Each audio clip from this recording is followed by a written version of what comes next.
Hi hello. പനി പിടിച്ചൊരു Saturday. അതെ, കാലത്ത് എഴുന്നേറ്റ് ഒരു കപ്പ് കാപ്പിയും കുടിച്ച് ഞാനും സജി ഹോസ്പിറ്റലിലേക്ക് പോകാൻ വേണ്ടി റെഡിയായി.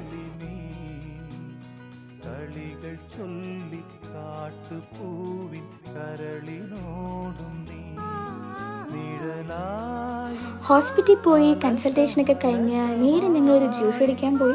പനിയും ചുമയും തുമ്മലൊക്കെ ആണെങ്കിലും വാട്ടർമെലൺ ജ്യൂസ് അതെനിക്ക് മസ്റ്റാണ്. ദെൻ നേരെ പോയത് അമ്മമ്മയുടെ വീട്ടിലാണ്. അമ്മമ്മ ചിക്കൻ കറി ഉണ്ടാക്കിക്കൊണ്ടിരിക്കുകയായിരുന്നു. ഇത് ഞങ്ങളുടെ ക്യൂട്ട് പസുക്കുട്ടൻ. അവിടുന്ന് ഫുഡൊക്കെ കഴിച്ച് ഒരുപാട് നേരം സ്പെൻഡ് ചെയ്ത് ഈവനിങ് ഞങ്ങൾ തിരിച്ച് വീട്ടിൽ പോയി.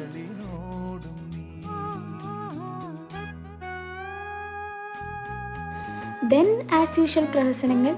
പേരയ്ക്ക മരത്തിൽ പേരയ്ക്ക പഴുത്തിട്ടില്ല എന്ന് പറഞ്ഞിട്ടും അമ്മ കഷ്ടപ്പെട്ട് പേരയ്ക്ക പറിക്കുന്ന ചടങ്ങാണ് ഈ കാണുന്നത്. അത് കഴിഞ്ഞൊരു കഞ്ഞിയും പാസ്സാക്കി അന്നത്തെ ദിവസം അങ്ങ് തീർന്നു. അപ്പം ഇത്രേ ഉള്ളൂ.